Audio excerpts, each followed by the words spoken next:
au Comina Congo, au lieu vanda, c'est vrai, au Congo vanda vandi, mais vous passez plus de temps dans la campagne na Katia Zamba. Et tout ça là on est nini. Na nengo au Kelera Congo, na ba documentaire avant au Koma. Au Botami na Congo.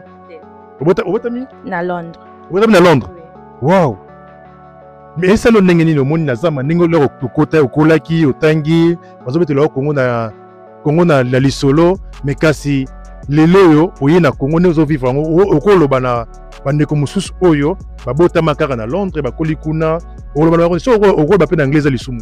Okay, there's also that fear, like I'm overwhelmed, I'm overjoyed, I'm humbled to be able to come back home. Even I wasn't born here, but these are my roots. So to be able to come back home and to build and own land here, there's no words that can fully really express the joy.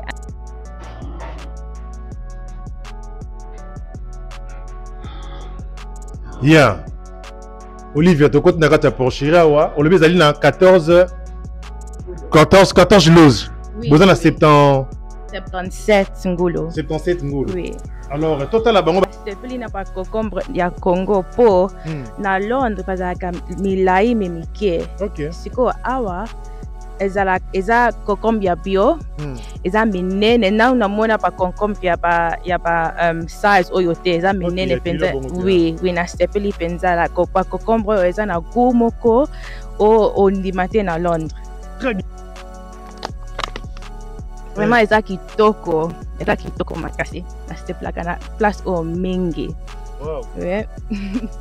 Déjà melima yango mbala belé. Soki na ye awa il faut natoka mai awa. Très bien. Il faut. Et ça li bon pas citer tout ça. Ata mokete. Il faut conseiller pe da bandeko. En fait, ba diaspora bana lo rola yo ba bota bana poto ayina kina au conseiller bango so wa ye pe un jour ba me la mai na source. Bien sûr. Oui. Kutu tolingi to sala ba recherche soki piso pe to ko sala ba mai na milangi piso pe to tek. Fantastique Info TV, magazine au business. N'oubliez pas de vous abonner gratuitement. Merci.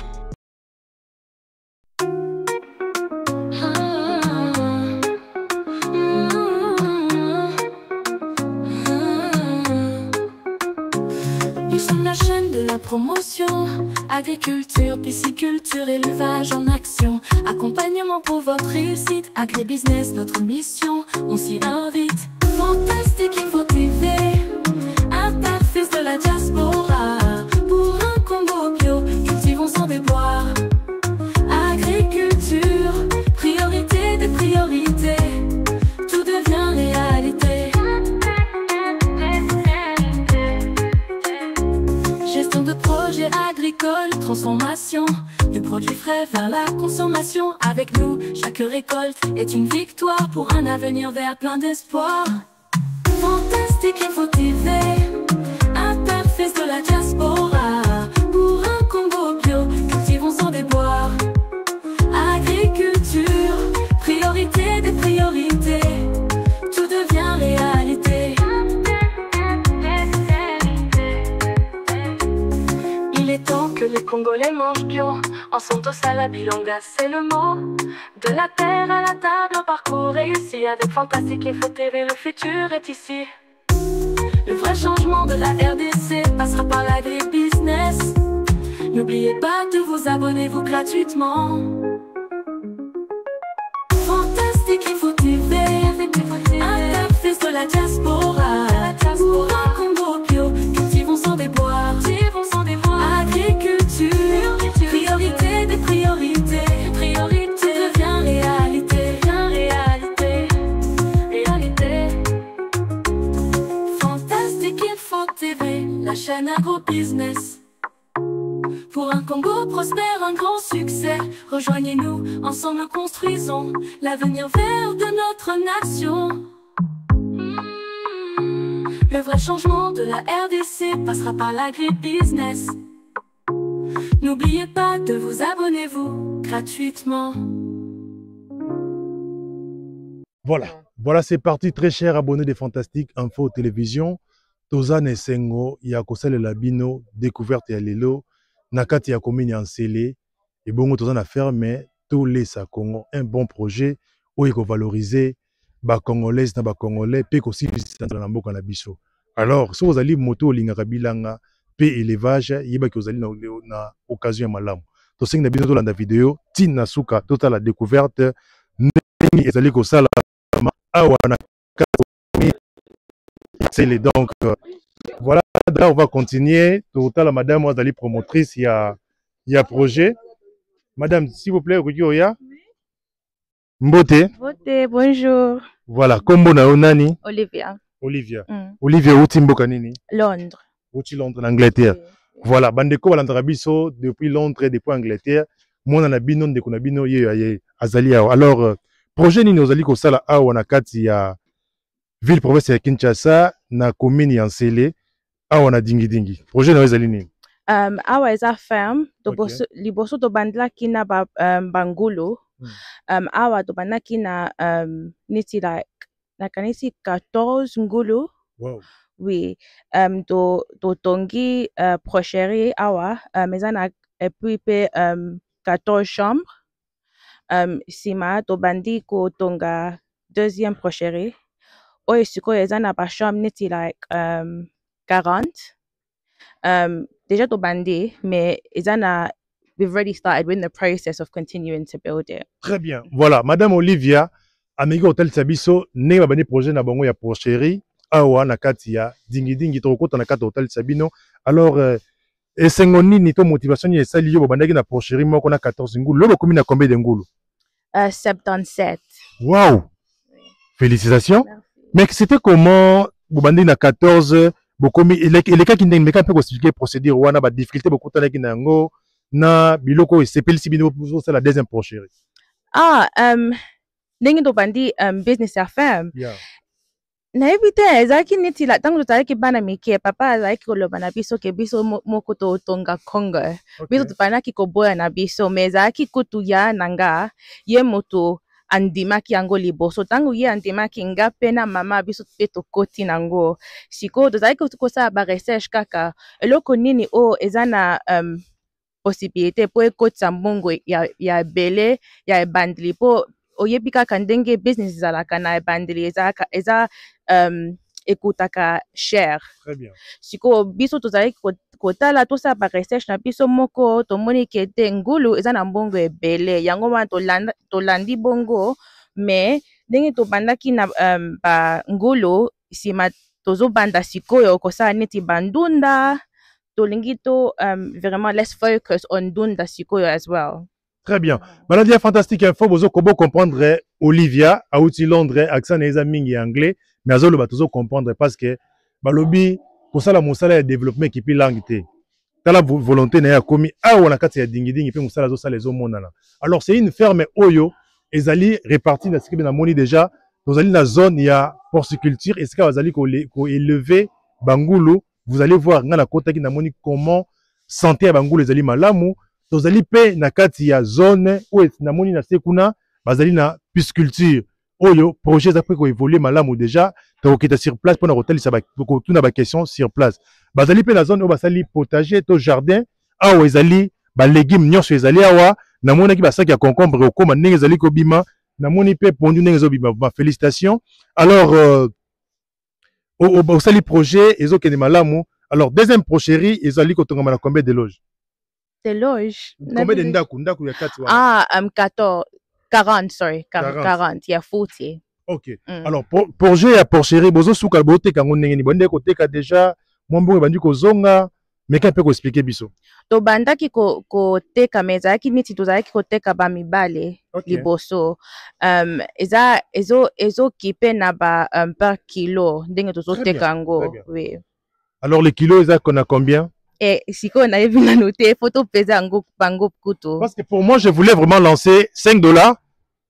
Voilà, donc, parce que je voulais vraiment lancer, voilà, je voulais vraiment lancer un message très fort parce que ce sont des activités à soutenir. Il y a Romona, Moto, et moi si, à Outinambourg et à Londres, à Yégosa la prochaine, parce que moi, je voulais vraiment communiquer les prix et recommander la bande de connaissances de la Fantastique Info, ben, Kosomba, Ngulu Nabino, parce que je vis ba condition bozo boko la yango et je vis également ndenge nini bozo entretenir yango c'est vraiment impeccable. Alors ba souffler la sima keno ngulu kilo ezali na $5. Soki poto zo belé 4.5 barozo na bango bazali na banini bazali parce que le nom de leur projet ezali Tolesa Congo. Voilà, pourquoi vous prenez kombo Tolesa Congo?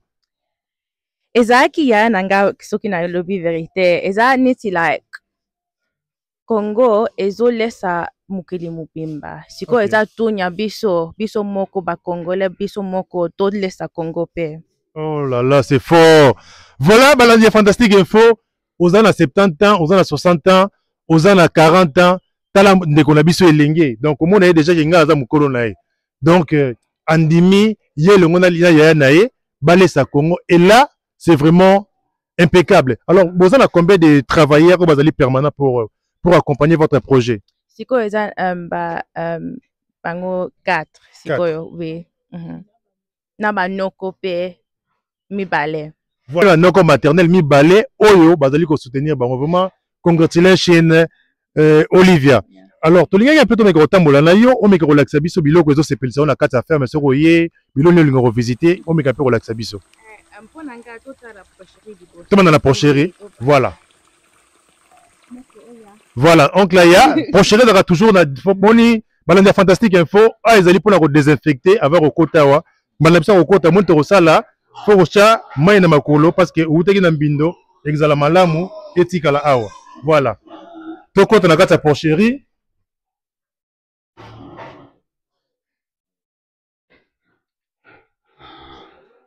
Yeah. Olivia, tu comptes dans ta porcherie, on le met à 14 loges. Vous en avez 77 ngolo. 77 ngolo. Oui. Alors, total la bango Balandi Fantastique Info télévision, bozomona. Alors, ba choix ya ngulu ko somba, ezalaki race nini, bosomba ki ndenge nini? Wana penza na yebi yango penza teta mususu on noko ako yeba. S'il vous plaît. Bon, tozaki na race les canons boy. Tozaki na race tellement tozalaki toyebaki na no penza e bandeli tozaki na moi difficulté. Alors to ponaki na no race penza te. Tozaki kaka ba ngulu oyo ba tout vena kaka. Mais sikoyo ndenge tozoko évoluer muke tozomona ke non tokobanda ko tambola pe na ba pocherie mususu. Pona pe barace oyo ekoki ko sunga biso ezala barace ya mine. Très bien oncle pour la vérité parce que tous a besoin de la vérité pour n'amboka évoluer. S'il vous plaît, comment ezali nani? Comment ngezali papa aimé, noko aimé bango noko na bango. Nga naza tozongela yo toza non Olivia wa tozongela za na pembeni na biso vraiment. Alors tomoni bango les autres salons ndenge to meka visiter s'il vous plaît. Baba qui sera yo? Baza minene. Et bon la Balandi Fantastique Info. Vous avez combien de bassi, combien de mibali, combien de mâles, combien de femelles? Tozana il faut na vérifier. Tozana combien de moi c'est angolo motondo. Basi Longola bolo makasi non. Bon, basi awa bazali basi baza 75. Non mais bangoul laisse moi 74 non? Bon, il faut y habiter. OK, je expliquer comment on est d'abord. Bon, comment on a matundo. Comment matundo. Yo zali nani la kata ferme Tolesa Congo. Bon, ngala za caméra s'il vous plaît. Bon, ngala za mutu o simbi a procherie o yo. Porcher yo kipara. Na bona na kipaka bangulu. OK. Na sonya bangulu na sukula bangulu. Bon, na kota bangulu awa ndenge mutuna botunaki na Olivia. Na mutuna botunaki pona bangulu ya basi baza 75 mibali nde tozana na bango mibali tozana na bango 15. Wow. Mais félicitations. Donc aux ala bangulu les ali 75 tes ali 75 plus 15 le rôle au total ils ont le rôle à 90 ngulu. C'est ça? Oui. Alors on a 490 wana ils ont ba porcelé le quoi ya mike wana bazali combien parce que mike peut na lingo meke ko la biso pona i ndeko Olivia meke royeba ndeko na pe moi c'est meke royeba vous avez ba mal tout ça en général mais ba o ba koli baza autant ba porcelé bazali autant meke peut ko ça la répartition là s'il vous plaît. Bon oya mike wa botami sikoyo baza 43. 43. Bon, on a 43 porcelets. Alors, maintenant, alimentation na bango, comment vous arrivez pour enrouler sa bango? Ça se passe comment? Bon, calma to somba wana eza calma mo boye za ba vitamine mo boye. O eza ke o to banole sa bango na to zole sa bango sikoyo eza différent. O to banole sa bango wana sikoyo kala wana to tika ki sikoyo nde to komena ba vitamine musu to lese la bango. Voilà, na bandel sur question na ngaba la fantastique info télévision. Comme ça là on est sengo parce que tout ça l'émission pour na promouvoir élevage na katambo na biso, ya promouvoir bande na biso ba congolais na ba congolais bazali l'étranger, ba ya ko investir et là nous avons un camp concret wa ndeko Olivia avec sa grande sœur. Alors na lituni eloko nini olesa ka bangulu, biloko ni balia ka bangulu. Bon, awa lia ba son de blé, awa bon son de blé to lekisaka ngote. Asiko nde eloko to lekisaka mingi za masango. Na masango wan to kei to lesa bango ba vitamine ba vitamine wana ba son de maïs, ba son de riz, ba wonder eza na anglais mais na lingala is pas calcaire ba calcaire wana siko eza ba vitamine eza ke songulo zolesa nzoto ezofungwama pe ezopesa ye pe mafuta na nzoto ngula zoya kaka munene. Voilà, ngula zoya moleme. Merci beaucoup tozongela yo Sima. Alors Olivia, tozomona porcherie na tozomona porcherie ne batongi message nini okoloba par rapport aux hommes déjà commentaire ni osala pona porcherie au tozalia. C'est vraiment nazana sengo mingi bangulu baza propre. Baza na santé kitoko et puis pe baza na sengo po eza important pona bangulu awa baza na sengo pe. Baza bien na sepeli mingi ndenge travailler na musala ezokende. Très bien. Alors oncle, moi je voulais vous poser une petite question. Na moni boche ba chaîne boy à chaque loge il y a ba morceau ba chaîne boche et lingi koloba nini parce que fantastique il faut ça université buissonnaire. OK. Moni ba chaîne wana toche ezali ke er moko ngulu. Bazalaka er moko mbala mususu ba zo sakanila moi ba nini ba chaîne wana. Chaîne wana er moko ko zala ke avandi na ye moi calme.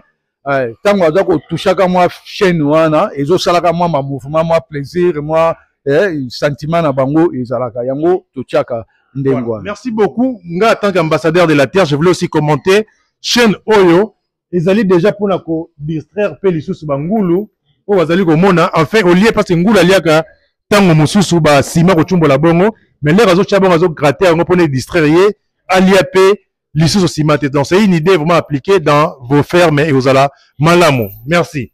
Alors Olivia, tu n'es que Robima, tu l'as fait sur l'homme sous ah tu es sous totally porcherie, tu es de psycho le sous. Un jardin. Un jardin. Oui. Voilà, très chers abonnés de Fantastique Info Télévision. Vous allez à la ville, province de Kinshasa.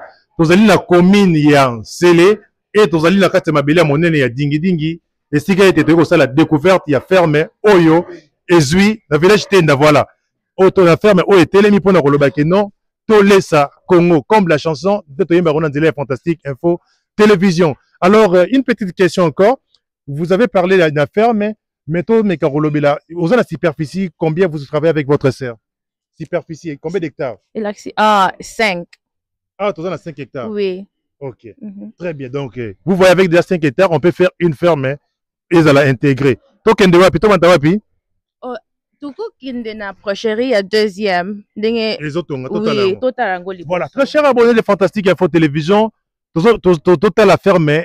Porcherie ou ezali ya kotonga memone kumonene koleka oyo to sengi na vidéo la vidéo tina suka parce que ezali na intérêt ya kolanda yango. Voilà, tomata,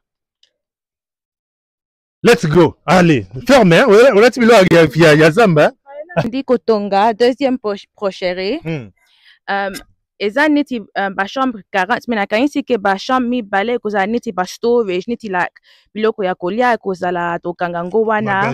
Oui. Oui. La caméra. Oui. So it goes à niti magasin ndenge ndenge tolobi. Tokota ndenge. Voilà, tomata. Allez, mata malembe hein. Mata malembe.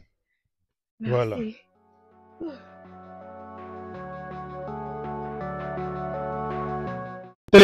Moi si dans les connaître moi si et l'eau bazali ko sala. Ce sont des activités, des initiatives encouragées. yango biso fantastique info to kiti awa pona kopesa bango force les sous pona koloba pe bandeko yo ozana besoin so mangulu ya qualité adresse ko so mangulu yango yo ozana besoin to tout na bango mo ba koloba bongo alors musala les volé ndeni zo kende bien siko tozo ndenge babetaka paprika awa to tsangisaka ba ciment na zelo neti ba équipe autre bazo tongala biso baza ebele siko ozomona ke baza nanu te po tozo beta paprika siko yo telingi to beta paprika ebele po tango bango ba kota musala okende noki po basilisa na ta mususu na semaine moko. Très bien, merci beaucoup et félicitations.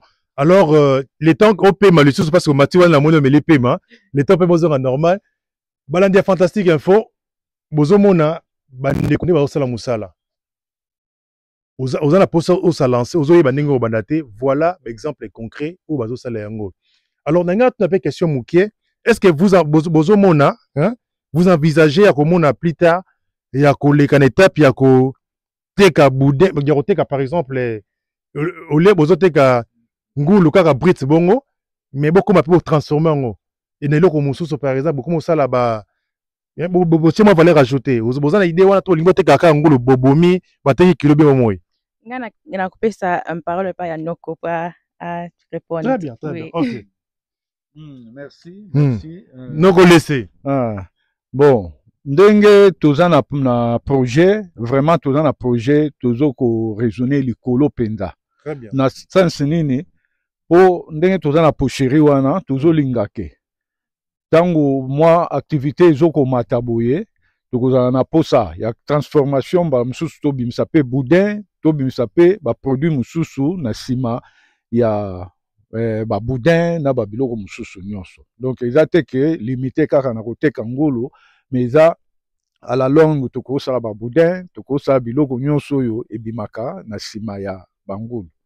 Donc peut-être voilà, merci oncle. Donc nous devons féliciter au Makas par rapport à nous accompagner bana kasina parce que bande comme ça vous avez occasion à boyer ba sala ba nièce na bana kasina bango ya mibali ba kenda na mabunga mais kasi yo soko sala ngoti na soka boye biso fantastique info to rozala wana pour nous appuyer pour jouer comme bana soka ama. Alors pour être l'alimentation d'abord, est-ce que vous voyez vous resterez entre guillemets esclave il y a bande ko zo sala ba aliment to binomo ko penser par exemple na ba moyen mususu alternatif ya ko lokabilo ko lia bango le binomo fabriquer ngwa bocha ba masango de bona bilanga. Vous ne pensez pas à ça, vous voulez être toujours vous allez toujours entre guillemets je le dis ba esclave ya bande ko zo sala biloko wana. Non.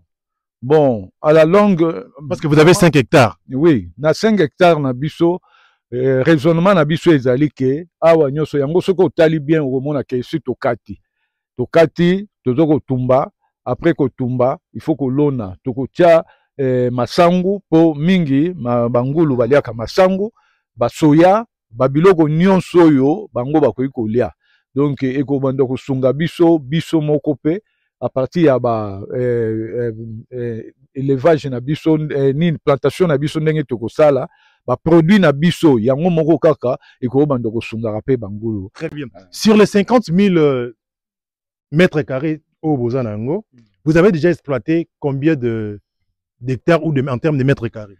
Bon, awa penza ndenge to utiliser tozoko utiliser pour le moment ezaka na kolo baneti demi hectare.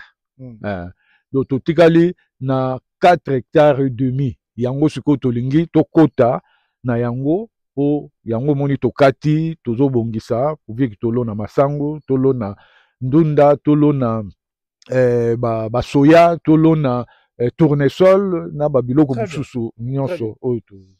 Voilà, merci, félicitations. On va féliciter quand c'est bien. Et ça peut bien là, on leur ma béboka moitié l'ont changé l'ongina sabino que non, et ça m'a benga za na mulangi a pembe les ambassadeurs de la terre.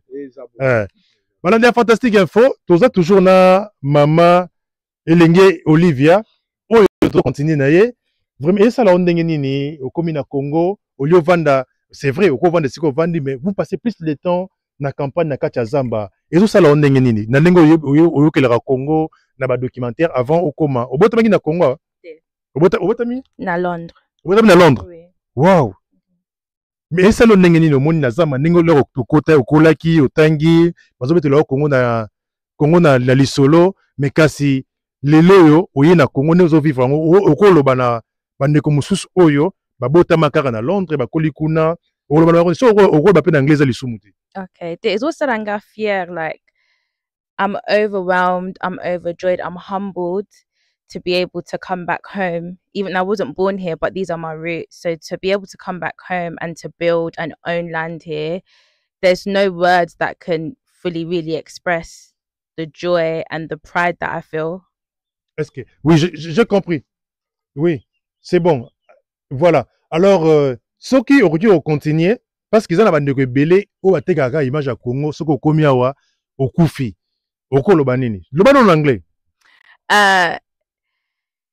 Nazo comprendre nanga po atanga dango nazaki muke nazaki kubaye ko ya awa soki na lobi vérité mais vraiment like opportunité eza awa vraiment soki oluki soki yo pe oza na volonté yo moko oluka okomona ngo kaka po nga na botama awa te na botama na Londres mais ndenge na ye awa natali natangi na sala recherche nanga moko na monike no like ici awa eza vie penza na sepli pona zala awa vraiment. Très bien. Ils ont fait yambio na motema bobe to nyonso mabele fongo melo ba chance nyonso ozala malamu.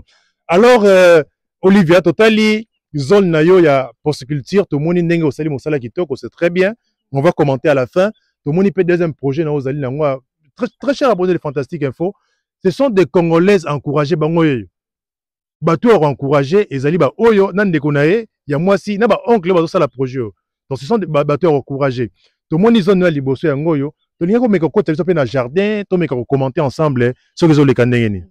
Siko awa soki totali awa eza neti na kanisi ke eza bandun pondu eza awa noko awa eza pondu soki to kiti awa eza cœur de beurre.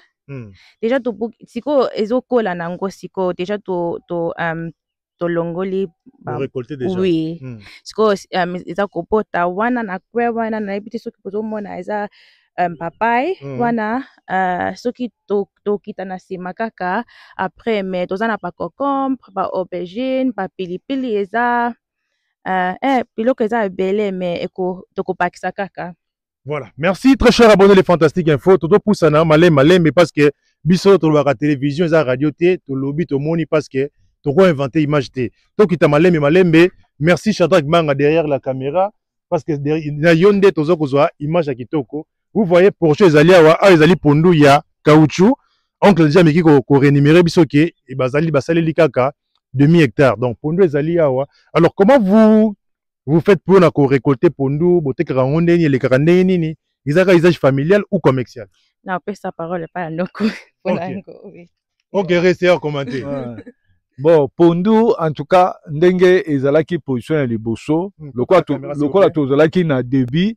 Bon, tobandaki komema yango ke mbala mususu bato baye kaka basombi na mwa en gros ndenge wana. Mais à la longue ndenge projet ezokende tozomona ke tokoki kozalaka na position nango ekozala ya koteka par kilo moto aye batie par kilo comme ça bato bakobanda kosomba ndenge ezali. Et puis surtout neti boye tozana elanga lokola tosusu longolaki première partie oyo na elanga il faut tozela lisusu mbula tango yango ekoya nde ekokola lisusu bien na oyo tokobakisa comme ça koteka ekobanda kozala peut-être na kilo selon ndenge bato basombelaka awa. Très bien. Alors avant question ekimangai, je vois vous parler de 5 hectares. 5 hectares c'est déjà immense pour na ko travailler yango. Bozana totamboli na zone na liboso daki porciculture to komi na zone où etali makambuya bilanga to jardin. Alors comment vous bozo bongisa makambo etali irrigation na moni boté citerne awa mais citerne peut-être ekokokate vous envisagez comment parce que na tambolaki déjà fa bino bokoma na tambolaki na mai na za déjà na cartographie à terrain na moni mai ezaka na sekuna koto mai ezate comment vous envisagez pour irriguer terrain mobimba? Bon c'est bon. Ndé tozali boye, toza déjà na projet yango et puis toza déjà na ba citerne. Citerne où ils a déjà réservé si tozwa ki yango, mais etikali ka to poser yango na ba place. Bon toza na proposition ya ko poser na likolo kona. Il faut azala au moins Là, ce sont des citernes, il y a combien de litres? 2000, 5000? Non, il y a 5000 litres. 5000 litres oyo eza ya 2000 litres. Oui, na mise mona na muke. Ya 2000 litres mais kuna na likolo tokotia mibale ya 5000 litres. Après kuna na likolo lisusu kuna tokotia ya 10 000 litres. Voilà. Donc, en fait, quand vous parlez de citernes, comment vous allez faire pour la Rosoa, maille na point X et comme on a citerne? C'est que moi j'appelais système d'irrigation. Oh, bon, c'est pour la terrasse toujours permanent la maille. Eza bongo. Ndenge tozawa, tozana na motopompe. Okay. Malgré motopompe wana tozana ngo ya puissance ya moke, puissance na yango ya 2.5. Yango ezalaki kaka po na oyo. Pona citerne oyo ya 2000 litres. Mais tozo raisonner il faut tozala na motopompe oyo ya puissance lisusu ya makasi, comme ça ekobano matza mai na 2 citernes oyo ya 5000 et puis na citerne oyo ya 10 000 litres. Voilà. Fantastique Info, c'est une université buissonnaire, tu partageras Mayele pour les bandeko bazo investir dans l'agriculture.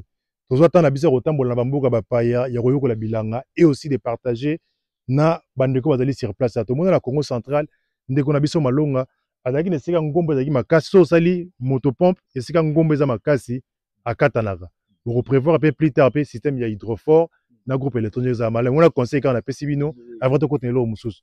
Voilà, madame Olivia nazongeli yo tokomi wapi totala so nini tokita na se lisusu mpo ndenge nalobaki toza na bacocombre na baauberge mais eza na se wana tomona yango biso tomonaka biso ondimaka te fo tomona. Voilà, tout le monde a des temps, oui, la monnaie qui est un besoin, tout le monde a un très cher abonné de Fantastique Info Télévision. Balona libosa rota la biso to sengino s'abonner, pour soutenir projet ya bande konabiso awa balobi comme on ezali to lesa Congo, bazana ba différentes pages na bango, sur OK, au s'abonner, au partager, aux alalam, c'est aussi moyen de façon à soutenir leur projet et à promouvoir au bazali kosala. Vous voyez donc tozo kita ma lembe malambe. Noko onin wana izali wandu deso ya ba Congo eza ma deso ya ba Congo wandu mingi na kimpese bayebi yango vraiment c'est bon ulia kama pe bato bosali na bangulu te o eza pona kolia pona biso moko esungaka mingi vraiment. Très bien. Alors tous continuer très cher abonné les Fantastique Info. Olivier, nga na moni loro mo me yo commenter te l'air na yek na monaki ba soso. Bozana ba soso yeza bino teza ba paya ba yek ya. Yeza biso tozalaki na ba soso ebele kutu mais pas diminuer muke. Pourquoi? Bon. Ba soso vraiment tozalaki na ba soso bazalaki mwa mingi mais lokolo ezalaki penda protéger te mingi loka bazalaki ka ndengo wana po banyoka et puis bato mosusu mpe bazali kotia bamitambo omona soso akangami bon en tout cas toperdaki mwa basoso mingi mais yango sikoyo toza mpe eza kaka na cadre ya projet toza mpe kaka na projet ya kotia lisusu poulailler comme ça bazala protégé. Faut bangala ko encourager bino na projet wana surtout basoso ya mboka na monaki bango nde na komaki bazalaki wana bombe kosala effort se multiplier bazala ebele parce que soso ya mboka basoso na net ngai boye so na lie soso ya wenzela okaka yango goûter. Mais ça mboko zoka gouffre, c'est un projet oyo to rencourcer to comme boko la biso nyoso za la mama la mo cha pima bate za kitoko vraiment des projets izali même maman bata même ba soso wana même pe babiloko mususu oyo ekoza sima ya élevage ekozala. Très bien, très cher abonné de Fantastique Info Télévision, tozo continuer tozo mona auto na ba question parce que c'est une université buissonnaire ngai votre humble serviteur monsieur l'ambassadeur Lucien Bokite nazali wana o nazo mona nazali kotuna pone pesa solution pe développement mboka na biso. Alors maman Olivier o ba déchet ya ba ngulu bosala kana ngonini eza neti la tochaka ngo na bandunda neti fertilizer. Oui très bien. Balobaka ngo nini noko fumer oui. Bon nako aider oyo nde ezali bo eza ba déchet ba salité ya bangulu mais edaka biso mpona fumer na ndunda na aubergine na babiloko nyonso tozokolona vraiment ezalaka bon po yango tosalaka mpe na fiante eza basalite mpe ya basoso tosangisaka na bamatiti banini tout ça prouve que très bien oncle tika ya loba azoloba eza important mpona bandeko na biso bamama na biso na biso na Fantastique Info papa na biso bamona combien bana oyo babotami na poto bazali mayele bazo réfléchir tika ya loba wa koloba ça lobi mabe to komeka kosunga ye malamu félicitations Merci. voilà tozo continuer cher abonné les fantastiques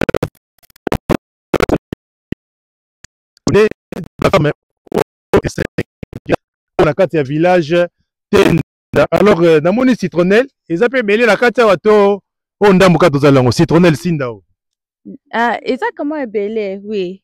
Oui, eza comment ebele. Na yebi te soki eza wapi ta mususu no koko edenga wa. Oh mais c'est makasi te o bino makasi te boni yokuta wana o eza citronnelle ezali toza nango po lokola mwa ekoli mingi nde sikoyo mais eza na coin eza bien protégé. Citronnelle est très important. Il y a cause la vraiment na kati ya ferme na ngo soza na ferme poza na ngo eza ba kitoko. Ah très bien. Très bien, très bien. Voilà. To komi na potager il y a concombre. Alors comment nini kosala Olivia? Kokota ouais. Kokota nano. Nga penza na sepeli na pa concombre ya Congo po na Londres bazalaka milai me mike. Okay. Siko awa eza concombre ya bio eza minene na unamona pa concombre ya ba size oyo te eza minene penza. Oui, na sepeli penza la pa concombre eza na goût moko o ndimate na Londres. Très bien. Na mona ba concombre de kuna ezalaki to kita poto simbango na mona babuki déjà. Total ngo ezala malamu mingi. Très cher abonné des Fantastiques Info Télévision. Alors, oncle, to déranger ni non, Moukia, s'il vous plaît. Namoni Oyo, alors les projets par rapport à concombre etika yo ezali nini? Lova isusu pardon. Oyo botiki yango pona nini? Nano komi prêt ya kobuka te. Il faut pona graine. Voilà pona graine. Ah, OK. Voilà. Donc c'est voilà. Voilà. Commentez yango concombre moni. Eza minene, eza na poids ebele, eza na goût penza. La sepli nango. Très bien. Alors oncle, vous produisez bino moko ba semence na bino ou vous êtes toujours entre guillemets esclave ya ba ndeko bateka ba graine or bino moza na bilang. Bon, dans un premier temps, ezalaki ke lokola to bandaki, ezalaki ka tozaki obligé ka tozwa ba produit pa ya bato. Mais lokola biso moko oyo neti oyo moni wana yango toujours réservé pour na graine mais lokola hectare pe za monene terrain za monene toza peu obligé ka kozwa pe susu pa ya bato ndambo to sangisi na ba oya biso. Alors une petite question, vous avez boloni déjà combien de superficie na oeteli concombre? Bon, tozaki na en tout cas tout ça qui 2 blocs. 2 blocs. En termes de mètres, ça donne combien, s'il vous plaît? Bon, en termes de mètres, on va. Hein? 2V. 20 mètres, si. 20 mètres, c'est un demi. Non, c'est-à-dire, superficie à Moukalamoro, il y a plate-bande Maro Bochango, 20 mètres, hein? À Boué, un demi. Oui, là, j'ai compris. Là, les alliés. Forme universelle basala à côté mulka la basali misu basala 1 mètre sur 10 misu sur 20 voilà mais mais ce que superficie générale kobanda kuna ti na suka so bo éviter ngaza GPS dans calculer bino puis na pesi bino superficie. Voilà, donc c'est une des choses où la sali bon pour l'oyer yom tozali awa il faut toujours coordonner. Vous avez bien dit que vous sali répartition ya demi hectare bosali mais na où est les zone il y a jardin, côté à concombre, vous savez par exemple 400 mètres carrés, une parcelle. Vous devez connaître ça pour nous voyez, ce qu'on passe dans une question sur récolte, vous savez combien et c'est que et puis ça combien de sacs? Bon, récolte awa pour ebimakambala moko tenete na kolo ba première série. Donc premier tour va causer 2 sacs, 4 sacs, to 5 sacs. Donc nete récolte en tout cas nazala quitté na ebité grand frère grand frère mutazaki voilà na yé mutakoye ba soki abisaki combien. Très bien parce que tomeko partager ma canisse aux autres travailler na ba nièce o bazali libande ya mboka et comme système moko mona que non les loko ça les mona clarté so mutayebi de que non na 400 mètres carrés une parcelle surtout tu concombre bien et ça par exemple 10 sacs. vous faites, comme vous avez en entreprise ou Asbel, vous mettez au pesant et ben déjà que non, et mais ça va par exemple 100 kilos. À comprendre que non, on a ça les récoltes, il y a 100 kilos. Parce que les sacs, à comprendre. Est-ce que vous comprenez? Vous comprenez? Oui, oui. Mais quand on bien sûr, ça les récoltes à sac, les autres vont la moto. Voilà. Donc, tout le monde s'adapter, n'a pas de connaissance sur les bandes de mbouko za la malamu. Conseil na ngala pesa kaka yango wana. Alors, Olivia, to compte au susu wapi? To susu olembi? Te na lemite, na lemandenge nini? Kasi to kende su wapi? To kita moke na la sikoto. O eza nini Biteko. Nga kutu na buka kiango, busuki bolandi TikTok o mwana ndenge na zaiko buka ango. Mais awa déjà to elengi banda kobota awa na se, mais awa zo mona ke déjà bandi kobota. Très bien. Voilà. Alors, tika les zones ligne to ça la toke ni kota pisciculture. Ocho système irrigation na bino yango yo. On a ozwa mai, o pondo zo bimabika na fermer. O pondo a fermer gara. Na se awa lisusu tozana ba aubergine ozomona ke moko wana eboti déjà na se wana ezobota na se ya ba concombre. Ok, très bien. Très bien, très bien. Alors, très chers abonnés de Fantastique Info Télévision, nous encourageons l'agriculture parce que l'agriculture, c'est la priorité des priorités. L'agriculture, n'est pas la pays nabiso, et à la respecter, peut-être à la respecter na ba parasus, na ba parasus, to komi ko lia biloko to tondi, to tindeli roi, to tindeli Angola, to tindeli Tanzanie, et au peut-être so respecter. Ceux qui tozaka ka biso to zora, c'est mou les autres en Tanzanie, to zimbi ces autres ka na Namibie et vous allez respect malamu to travailler. Alors moi j'encourage les projets tout ça là, tout les ça Congo. Très bien. Alors to comme une stiga Italie pisciculture, on va visiter ensemble Yarotala. Moi je parle toujours en termes de dimension. Là c'est ils ont la superficie nini, vous allez en profondeur nini et vous allez malamu. Na pesa parole pas ya noko lisusu. Ongle resé. On fait le voir ongle resé c'est indi. Donc mais quand on commenter nini oyo nini étant oyo to sali étant oyo ba sali bon ba mettre nango boye eza 20 mètres.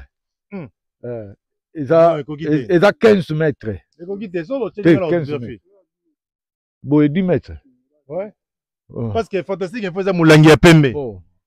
En tout cas, le quoi toujours qui peut mesurer. Mais c'est important. Projet. Moi je dis, si vous travaillez dans nini, vous devez toujours cause la na dès qu'à mettre na yo à chaque fois ça les pas au même si croquis na chali bon. Parce que on va dans moni déjà profondeur va creuser ça y a combien oncle? Profondeur va creuser il y a 2000 il y a 1 mètre. Donc 1 mètre quand on a 1 mètre donc ah ouais. Oui. Parce que y a 1 mètre 85. Donc il y a à peu près 1 mètre. Alors vous envisagez ya kocha bambisi nini awa? Bon, na bambisi tolingaki totia batulapia, tolingaki totia bangolo. Bon après wana makanisi mususu tolingaki kotuna bato oyo baza penza ba professionnel côté wana nde bakopesa biso likanisi ya bien. À part oyo biso to kanisaki. Mais comment vous faites la gestion d'un grand projet il y a 5 hectares? Vous avez des spécialistes ou bino de braya quand la vidéo na biso tali comment vous avez se diriger te toza na ba spécialiste neti oyo asali étant oyo donc aza mieux placé. Mais quand il avait fait il n'avait pas donné un devis écrit de dire que non je vais mettre un étang il y a autant de superficie profondeur autant on a refertilisé aux alabo et tout ça c'était pas écrit parce que quand il y avait un professionnel il devait vous donner tous ces détails là. Bon en tout cas nakoloba ke po tango atikala ikosala ngo nga nazalaki te grand frère moto azalaki. Très bien. Mais programme wana peut-être asalelaki yango. Alors en termes il y a quantité ya mbisi selon ya lobby bocha combien de mbisi awa? Habito cha 4 sortes ya mbisi. Et si kamoko. Ah oui. Ils ont la mbisi musu balia na soko che mbisi ona o balia na.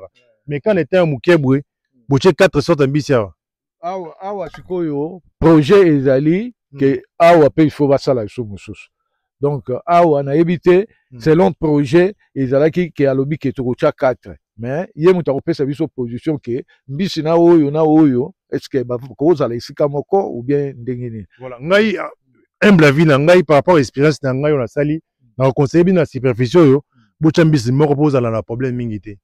Conseil na botalisa pe vidéo atala abenga nga soki ezosolola donc na conseiller bino bocha projet moko soki bocha tilapia soki bocha ba clarias uniquement et ozala malamu parce que eza nango mokie eza d'abord na problème espace pe soki bokomi na problème ya courant bosalela bino ba hors sol pe ozala malamu si wana eza conseil napesi bino. Alors boza na mai ya kitoko comment ba travailleur na bino bazwaka mai ya komela vous avez une source oyo ezali potable ou comment? Oui. Allez, tu veux répondre. Nangi nalakisa bino place ya mai ya source oyo ezovuta eza place oyo naseplaka nango mingi ya koleka place nyonso oyo na ferme tokokende. Très bien, micro mpe na tokende. Ok, sikoyo awa soki bolandi nga mai ya source eza kuna na kwe totambola moke. Ok.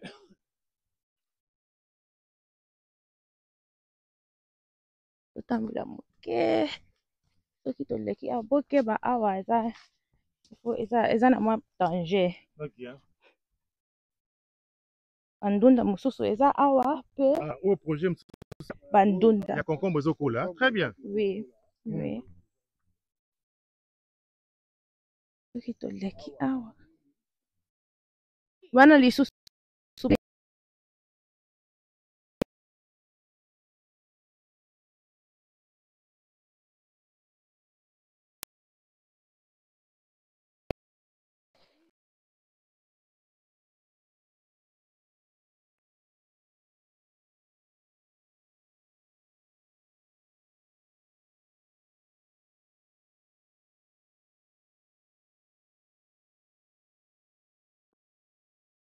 Voilà. Très cher abonné de Fantastique Info, toujours qu'il y une place précieuse pour Olivia. Alors, vous allez une source, il y a eau, Ezali Ao. Na sengi na bino bola na vidéo totale yango ensemble. Ok. Yeah, tokomi. Oh. Balandi ya Fantastique Info, eza la combo, bo pesa yango, eza maya nini? Eza source kaka. Po bengaka kenkena, babenga ngoni ya Kikongo. Kelo. Wow. Wow.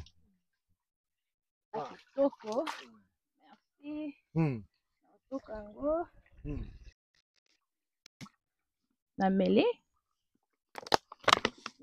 Vraiment eza kitoko makasi. Na seplaka na place au mingi. Wow. Ouais. Déjà melima yango mbala ebele. Oui. Chaque jour soki na ye awa, il faut na toka mai awa. Ah mais très bien. Il faut. Et ça le libo pas cité tout ça. Ata mokete. Oko conseiller pe na bandeko en fait ba diaspora bana lokola yo babota bana poto ayina kina au conseiller bango soko aye pe un jour ba mela mai na source. Bien sûr. Oui. Kutu tolingi to sala ba recherche soki biso pe toko sala ba mai na milangi biso pe tozo teka. Très bien. Là, je dois pas savoir conseil ndenge le kaka. Source na bino bokeka bo déclarer yango eza na ministère na pas savoir combo. Bozi mikanda nango ba sali betide beaucoup mo chama na bino na ni leki nango c'est pas un problème. Oui, faut to sala, c'est important, très important. Eza malamu parce que biso awa ngala zalaki na Benin bazana, je dirais pas ba sorte mai, c'est-à-dire au moins bazo teka mai yo ewuchi na océan. Ba teka mai ya sort, au moins la mai misu na mona ki yango na Benin, na monika emballage ngo kitoko na tanga bien na melina comme na ndako soka guwa mungwa. C'est-à-dire maman ezali ebele mais biso na Congo ezali plus ka bendie ba osala musala wana. Soki yo mona mboko sali yango vraiment ozali béni ozala malamu. Oui, merci. Te musala il faut sala ma awa po mai oyo vraiment nangi batu nyoso ba mekango eza kitoko na sepi yango. Ali wa desi ba melango ozala vraiment malamu. Au meli la mise na biso sali kitoko. Très cher abonné de Fantastique Info Télévision pour encourager Olivia pour encourager bandeko bazali na projet Tolesa Congo ezali vraiment malamu yako ko partager vidéo mais même singa oza pe na page na bino na TikTok na nini parce que je meure bandeko balanda biso balanda bino oza pe malamu. Oui, soki bobeti kaka Tolesa Congo na TikTok au mona ndenge tozo sala ba musala awa tozo sala ba update tango nyonso chaque jour ba update ezalaka vraiment bolanda s'il te plaît bolanda. Très bien. Très cher abonné de Fantastique Info, ngai lokola ambassadeur de la terre na pamboli projet yo ezala béni pe bo s'abonner na ba page na bango parce que comme ba page ebele o to kolobela développement mboka na biso. Ah bazo la sama bina te, bazo la kisa loketo te, bazola qui ça musique ité bazola ça basola développement et le vrai développement dans mboka na biso c'est l'agriculture né na lobaron dans le yembo ya fantastique info que non vrai développement mboka na biso le kanazela ya bilanga alors elenge mwasi asali exemple vraiment to so encourager yo vous allez vraiment protéger la babele ya kimbangu projet na yo kende ya suka batak nyos ya mabe ekozwa bino te na ndeko nao voilà toujours continuer très cher abonné de fantastique info toujours retour ko sala découverte na yankelo na source total la peine na mona ba pilipili awa total mais je vois un peu na tango ya verger na moni nzete ya safoutier et botaka déjà oui et botaka déjà mais Touroyo si flotta la caméra Touroyo nde en tout cas ebotaki penza mingi te mais ebotaki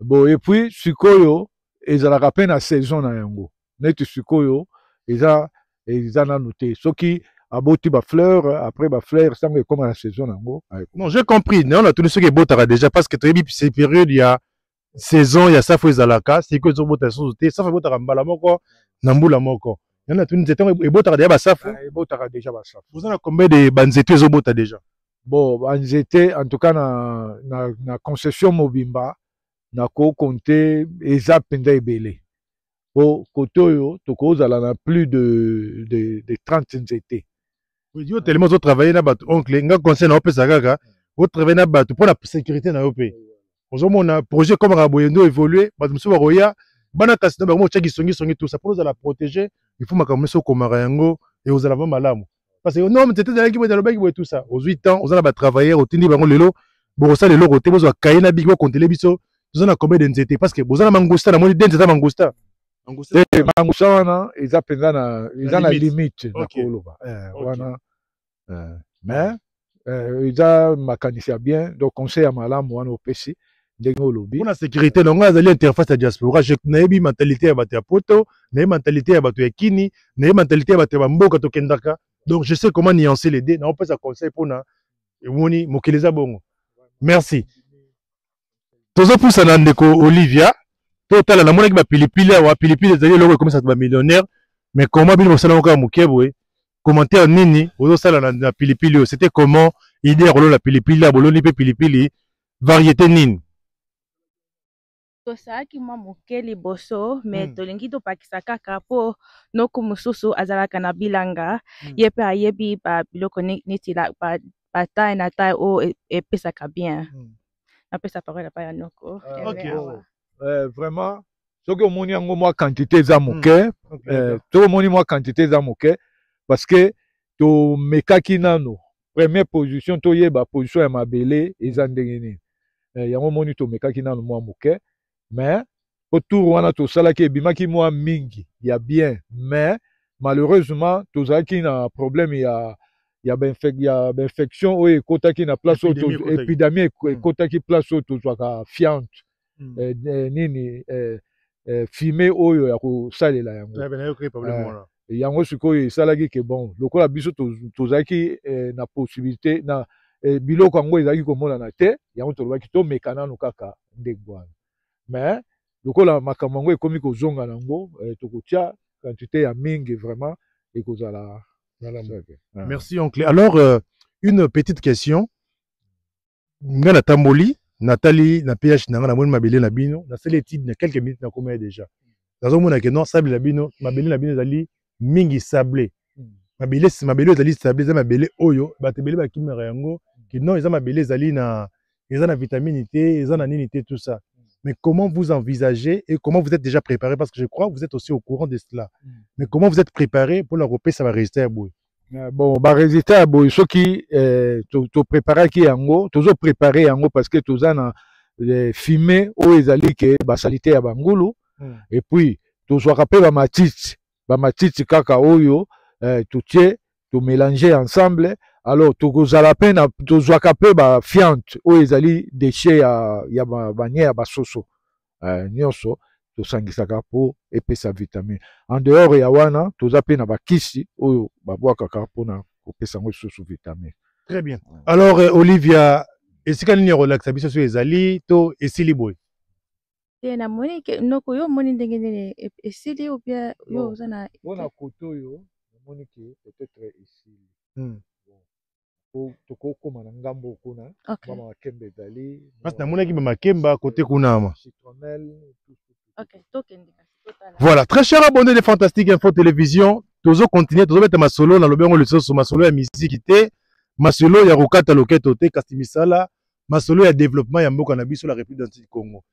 Exemple ezali wana elenge mwasi Olivia auti na mboka ya Angleterre oyo ye ko investir elongo na ndeko na ye na makambo etali agriculture rentable na kati ya mboka na biso la République du Congo.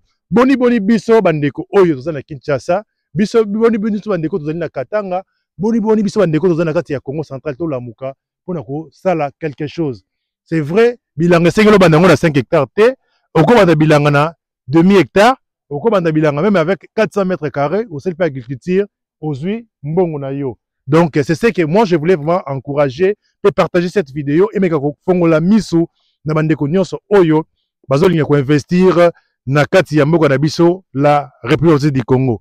Botala eloko basali okomoto okojuger ngo na loenge okoki juger, mais pour moi c'est déjà un grand pas oyo basali awa parce que vous avez vu les résultats. Yo sala bilanga, il y a combien de moula, est-ce que tout le monde a déjà ta concombre na bilanga na yo? Même si tout le monde a été, il faut encourager bandeko oyo basali sala awa na mboka na biso la République du Congo. Donc partagez vidéo na bandeko nyonso monike alingaka lokola ngai mboka na biso ekomeka ko se développer na lingaka nazwa nasala rencontre moko ya nakota ndeko trésor na kati ya vidéo parce que c'est vraiment mon frère aya otalanga na bureau, je l'avais encouragé l'air aye comme na Congo ko luka ngai pona koloba kino il va se lancer au sala adosala ba modèle na Mbujimai autaki sika autaki makomi ya ndeko trésor to kota le lobezali. Naloba langue. Non, loba lingala. Koloba lingala en anglais. Bon, ngana zana songo makasi kandinga lobby. Donc moi je suis fanatique numéro 1 à Fantastique Info. Pour nini parce que yo moko yebi ngai moko nde nakendaki pas monsieur Lucien. Oui. Akota naye parce que na bando c'est pas déjà na musala o asalaka. Parce que ici, je crois que... Oui, vas-y. Il y a Mama Bilanga. Si, il y a rappel en Gazana. Ah, ok. Il y a Mama Bilanga, il y a Monsieur Lucien. Donc, je crois que Moussa Bozo Sala est tellement makasi que vous méritez vraiment j'aime. Abonnez-vous à la chaîne pour ne pas manquer ma vidéo. Merci beaucoup. Merci mon frère, tous ensemble. Et au salam malam. Tu continues total la côté basali na monaki ezama ki tabitabe. Alors ndeko Olivia, commentaire nini na makemba na yo o bolonia wa donc ezali variété nini pour que on utaki ndenge ni par multiplication ya pif to bozaki bana comme ka pe ko ba détail wana na yeba ndenge ni bosali musala awa ya kitoko tozali komona na miso et vous comptez et bana robota en fait robota par rapport ya temps oyo bolona ki yango maloba ngambo oncle to ngambo ya Olivia. Bon, vraiment merci beaucoup. Omoni makemba wana ndenge ezali wana. Tozwaki ezalaki nzete moko. Tozwi nzete moko. Tozwi moko totie kuna moko totie awa moko totie tokaboli yango na bitabe. Alors tango eboti o ezali na si 4e fois o ezobota bo to le yango to liaka yango mais o ezali bana mususu ebimi sima. Donc à partir ya moko totiaki wana nde eboti o nyonso oyo tozomona vraiment to le yango to liaka yango déjà c'est bon. OK, merci. Balandi Fantastique Info. Mingi ezali ceux qui ozomona moi biloko ezana on pas mikeboye o ezali mingi investissement ezalaki totiaki makanisi mingi na pocherie. Donc en tout cas force nyonso tout le monde qui na forcerie. Je connais le budget. Yango la pocherie je connais vraiment. Pocherie yango moni kotoyo ezalaki un peu négligé penza te mais bon moi misala nango ezalaki moi moke bo makanisi nyonso ezalaki kona. Mais pour le moment nayebi ke vraiment lokola po moni ke bango moko baye awa do baye na production ezali ke po ko lancer nyonso na pocherie na côté oyo nyonso baculture nyonso jardin tout. Merci. Vraiment. Alors, je crois que sali le tour, il y a 5 hectares. Attends, de commune à Soukate, on a quand même l'idée, il y a comme on a terrain Zali. Ndeko Olivia, Olobi Nini, par rapport, il y a Moussala Bossali. Et c'est la première fois où il y a visité Moussala Bossali au Toja de Boya. Oui. Première fois. Oui. Olobi Nini, na bandeko Swazo Landau. C'est vraiment, nazana esengo mingi. Pona ya première fois pona mona misala ndenge esalami vraiment nazana esengo mingi na ba équipe na ba oncle ndenge basali musala ebele po musala oyo eza difficile eza pasi penza eza pasi nazana esengo mingi na koloba loko mususu te kaka ke I'm happy nasepeli. Thank you. Alors maintenant pona o etali ba projet ko ya omoni brosala nini sikoyo parce que omonaki vous avez botindela oncle là le omonaki noté oncle totindela galère à lire mboye bomoni ke musala ngo emona. Moi je connais déjà à peu près quand on voit une porcherie pareil si ça peut coûter combien je sais que je fais comme travail na yebi ndenge les kaka donc na yebi ke zambongo ebimia. Alors après étape vous comptez ko sala nini, est-ce que vous envisagez de mettre en place par exemple l'agro-touristique où les gens baruki ko ya a monument ndunda a kati a sombi a salimoni tout ça moni ndenge nini te namoni ke mpona nga eloko oyo eza important eza to banda koteka parti ya Congo po biso to importaka mingi mpona nga ekozala pia ke to banda wana nsima totala likambo ya batourist ndenge bato bakoya bakovisite neti na Londres okokende ata ya place banyama bazalaka okopesa bango biloko ya kolia okosakana na bango ekozala bien mpona nga na osepela mingi so tokoma bongo. Très bien, merci. Alors mpona bandeko lokola yo ba diaspora ou peut-être bazali ko banga ko investir na Congo yo message ni okopesa bango. Otia nzambe liboso biloko nyonso oyo kosala otia na maboko ya nzambe epuis mpe osala ba recherche na yo po soki nayobi verité mosala oyo kozwa na poto eza neti like seed na yo eza eloko moko ozwi yango obombi yango obombi nsima oye awa oinveste awa po mbongo ya solo eza awa na Congo penza. Thank you. Voilà, donc le loba koloba mpona bandeko balandi yo message ya suka mpona émission ya mokolo ya lelo liloba ezali bon liloba na koloba vraiment tolingi penza nzambe asunga biso elongo na batravailleur nyonso oyo toza ensemble vraiment nzambe asunga biso totambusa mosala etambola malamu comme ça bino mpe baoyo nyonso oyo bokolanda bokoka mpe kosoutenir biso na bapriere na bamakambo mosusu oyo ekozanga pourvu ke makambo oyo toyomona oyo ezala ke ekende liboso etombwana mpenza na nzambe elongo. Très bien. Elongo na nzambe nga deja kosunga liboso tokomi awa pe ya mibale tokosala géolocalisation ya terrain na bino bandeko nyonso oyo bazala na besoin ya kokomela bino bamona bino na facilité donc c'est ce que tokosala bongo mbalona liboso kotala biso na nzela ya Fantastique Info Télévision to sengi na yo omeka kopartager video kozala égoïste ete okutani na ndeko elenge mwasi azosala mosala kitoko partager ndeko mosusu amona ekozala malamu mingima. C'était vraiment esengo makasi ya kosala bino elema ya lelo ngai votre humble serviteur ambassadeur de la terre Lycée Bokite tokutani mbala ya nsima bye. Fantastique Info TV, magazine au business. N'oubliez pas de vous abonner gratuitement. Merci.